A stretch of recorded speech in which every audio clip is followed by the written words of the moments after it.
What happens when a man who clawed his way out of a violent, crime-filled teenage past, only to become one of Hollywood's most powerful actors and producers, walks into what's supposed to be a light, friendly morning show interview, and instead finds himself on trial. What you're about to hear is not just an interview. It's one of the most uncomfortable, jaw-dropping confrontations ever broadcast on morning television. This is the moment when Mark Wahlberg, Oscar-nominated actor, billionaire entrepreneur, and poster child for redemption, was forced to defend not just his career, but his right to ever move on from his past. The studio fell silent. The smiles vanished. The coffee cups stopped clinking. And George Stephanopoulos learned, in real time, that some transformations are real, and questioning them can have consequences. Before we dive in, make sure you subscribe and drop your thoughts in the comments, because trust me, this is one of those stories people still argue about. The morning began like any other at Good Morning America in Times Square. Controlled chaos, bright lights, a buzzing crew. Mark Wahlberg was scheduled to promote his latest film, and producers were thrilled. He was known as a dream guest, charismatic, energetic, and armed with one of the most talked-about redemption stories in Hollywood. At 53, Wahlberg wasn't just relevant, he was unstoppable. Teen rapper, Calvin Klein model, critically acclaimed actor, hit-making producer, business mogul. Few people in the industry had reinvented themselves as completely, or as successfully, as Mark Wahlberg. And his day had already started hours before most Americans even rolled out of bed. By the time he arrived at the studio, Mark had already crushed his legendary 2:30 a.m. workout, attended morning mass, and eaten breakfast with his kids. Discipline had replaced chaos. Structure had replaced rage. This was the life he built to bury the boy he once was. Backstage, everything felt warm and familiar. Robin Roberts greeted him with a genuine smile. They'd known each other for years. There was real respect there. Michael Strahan stopped by, instantly bonding over fitness and early morning workouts. Crew members snapped photos, reminiscing about boogie nights and The Departed. Nothing felt off. Nothing except George Stephanopoulos. Unbeknownst to everyone else, George had come to the studio that morning with a very different agenda. The lights came up. The cameras rolled. Mark took his seat on the iconic GMA couch, relaxed and confident. Outside, fans pressed against the Times Square windows, waving and cheering. "We're so happy to have this man with us this morning," Robin said warmly. "One of the hardest-working people in Hollywood, Oscar-nominated actor, producer, and by all accounts, one of the nicest guys in the business. Please welcome Mark Wahlberg." The applause was loud. Mark smiled. "Thank you. I love being here. Love you guys." Robin kicked things off exactly as expected, talking about the new movie, the role, the preparation. Mark delivered. He was thoughtful, passionate, and engaging. It was classic morning show magic. Then George leaned forward. And everything changed. "Mark," George began, his voice suddenly heavy, more cross-examination than conversation.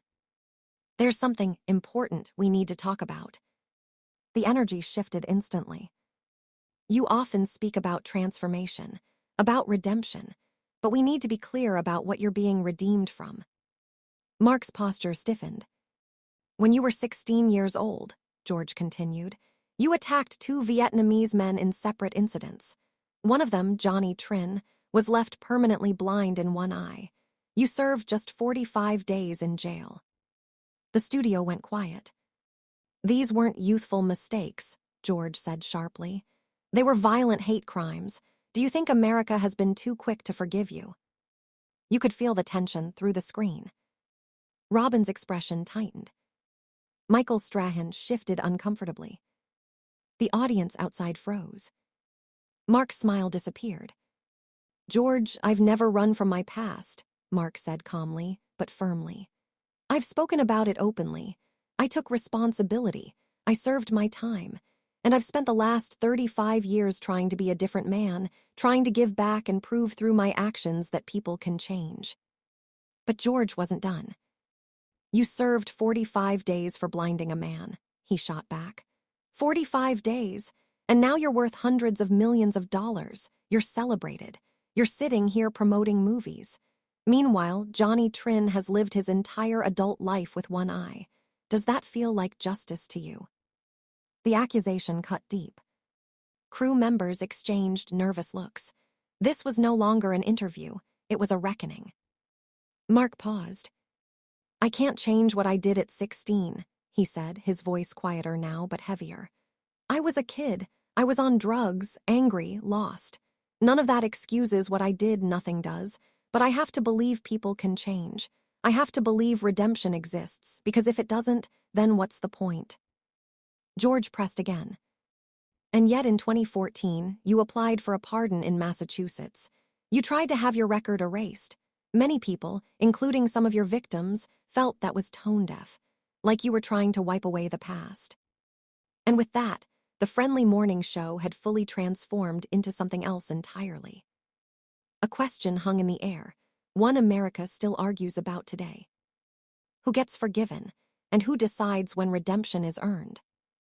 Instead of living with the consequences, can you understand why that looked like you were trying to buy your way out of accountability?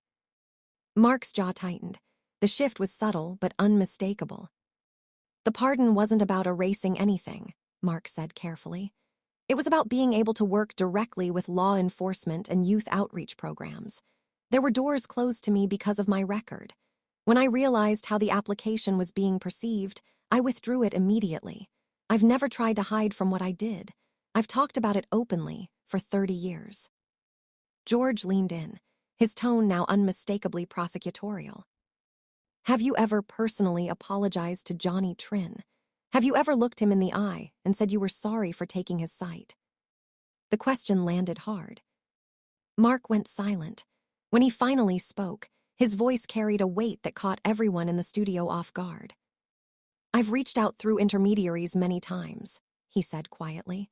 I've offered to meet in person, to apologize, to do whatever I could to make amends. The reality is it's complicated. Some of my victims have forgiven me, others haven't, and they have every right not to. Forgiveness isn't something you can demand.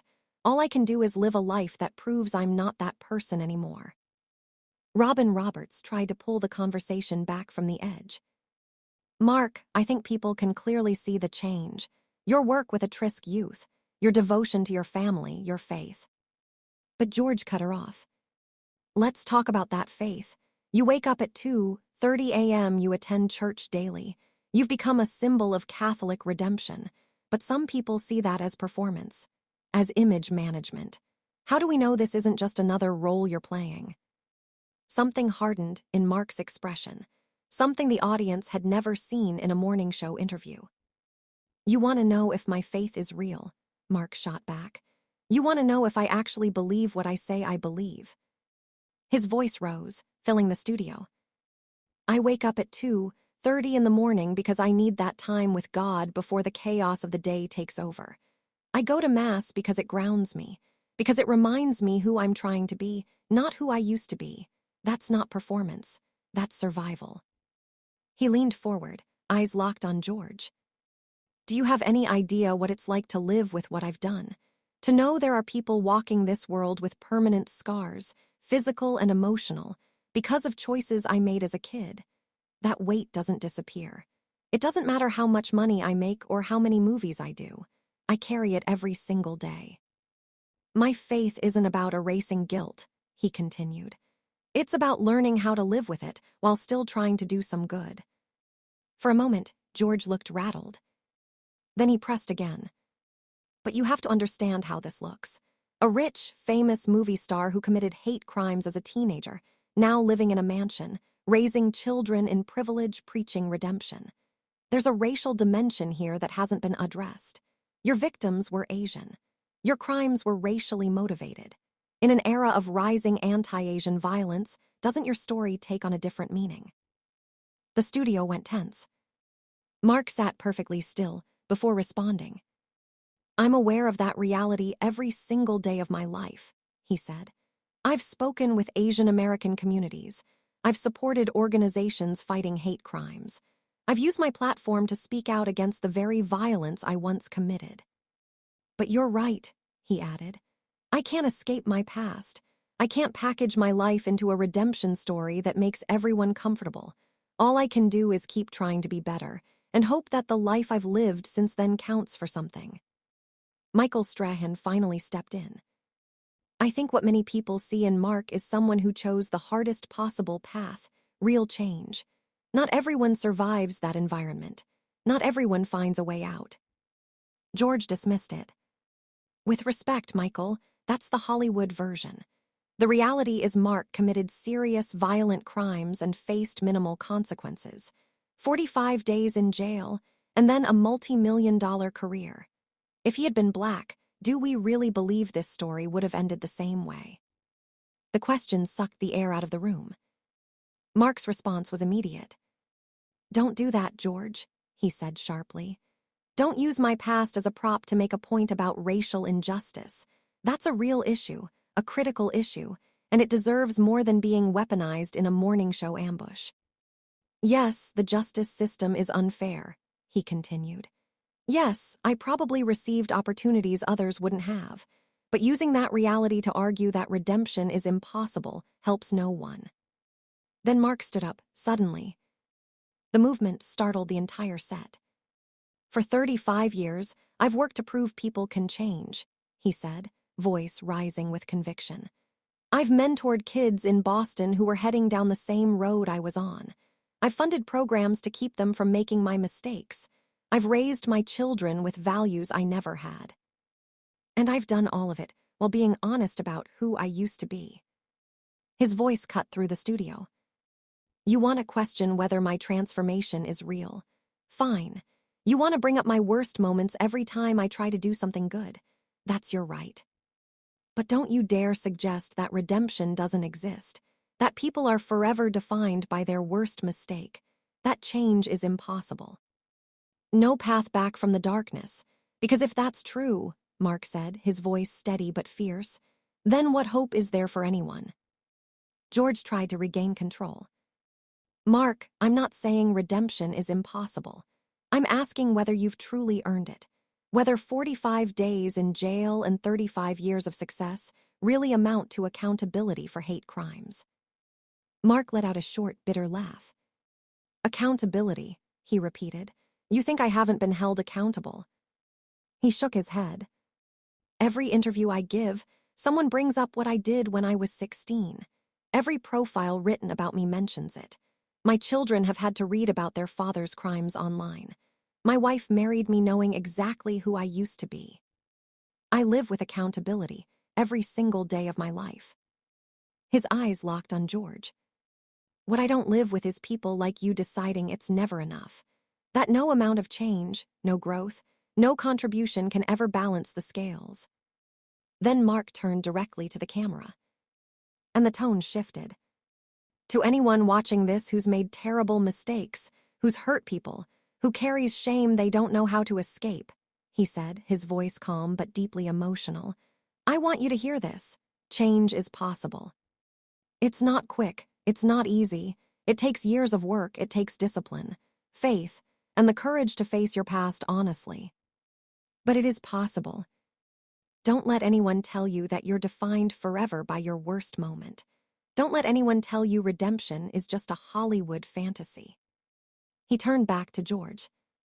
I came here today to talk about a film I'm proud of, a story I believe in. Instead, I've been put on trial for crimes I committed as a child, judged by someone who's never walked a mile in my shoes, questioned about the sincerity of my faith by someone who seems to believe spiritual transformation is just image management. He straightened his jacket slowly, deliberately. You know the difference between you and me, George. I know exactly who I am. I know where I came from. I know what I've done, the terrible things and the good ones. And I've spent 35 years building a life I'm no longer ashamed of. He paused. What have you built, George? What have you overcome? What demons have you faced and conquered? The questions hung in the air, unanswered. I grew up in Dorchester with nothing, Mark continued. I was addicted to cocaine by 13. I was in and out of jail. I committed violence I'll regret for the rest of my life. And from that bottom, absolute rock bottom, I built a career, a family, and a life with purpose. Not because I'm special, but because I refused to believe my past was my destiny. He turned to Robin, his voice softening. Robin, I'm sorry this went the way it did. You've always treated me with respect, and I appreciate that. He nodded to Michael. Michael, good to see you, brother, keep grinding. Then he looked back at George one final time. I hope you never experience the kind of fall I did, he said quietly. I hope you never have to claw your way back from the bottom while the entire world watches and judges. But if you ever do, he added, I hope you're met with more grace than you showed me today. Because that's what redemption really requires, not just effort from the person seeking it, but humanity from the people deciding whether to allow it. Mark turned and began walking off the set. The movie opens next month, he said over his shoulder. It's about a man given a second chance and what he chooses to do with it. I think it's the best work I've ever done. And I hope that somewhere in that story, someone who thinks their past disqualifies them from a meaningful future finds a reason to keep fighting. He stopped at the edge of the stage. That's my legacy, George. Not what I did at 16, but what I've done every day since, trying to be worthy of the second chance I was given. If that's not enough for you, he said calmly, that's your problem, not mine. And with that, Mark Wahlberg walked off the Good Morning America set. Silence swallowed the studio. Robin Roberts looked close to tears. Michael Strahan shook his head slowly. George Stephanopoulos sat frozen in his chair, looking like a man who had just realized he might have crossed a line that couldn't be uncrossed. The show cut to commercial. But everyone knew what had just happened couldn't be erased by an ad break.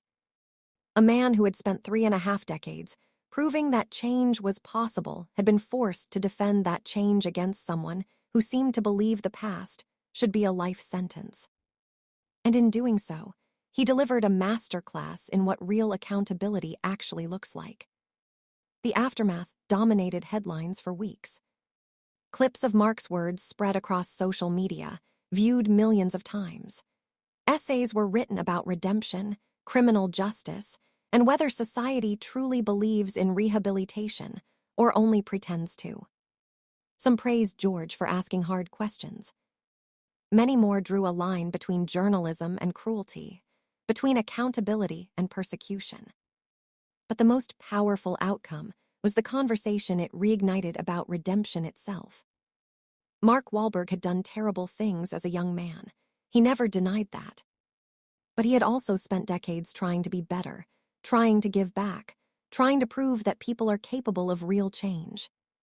And when forced to defend that transformation live on television, he showed exactly the kind of character his critics claimed didn't exist. He was honest about his failures, accountable for his actions, vulnerable about his struggles. And he refused to accept that his worst moments were the only moments that mattered. For anyone watching who had ever wondered whether change was truly possible, his response was a powerful reminder. Redemption isn't granted once and kept forever. It's earned every single day. Redemption isn't something you're handed and allowed to keep forever. It's something you earn every single day, through your choices, your actions, and your willingness to face who you were. And sometimes, you're forced to defend that redemption against people who refuse to believe change is even possible. So, what do you think about this confrontation? Was George Stephanopoulos right to relentlessly press Mark Wahlberg on his past, or did he cross the line from accountability into persecution? Drop your thoughts in the comments below. This is a conversation worth having. And if you want more stories that challenge, shock, and leave you thinking long after the screen goes dark, hit subscribe.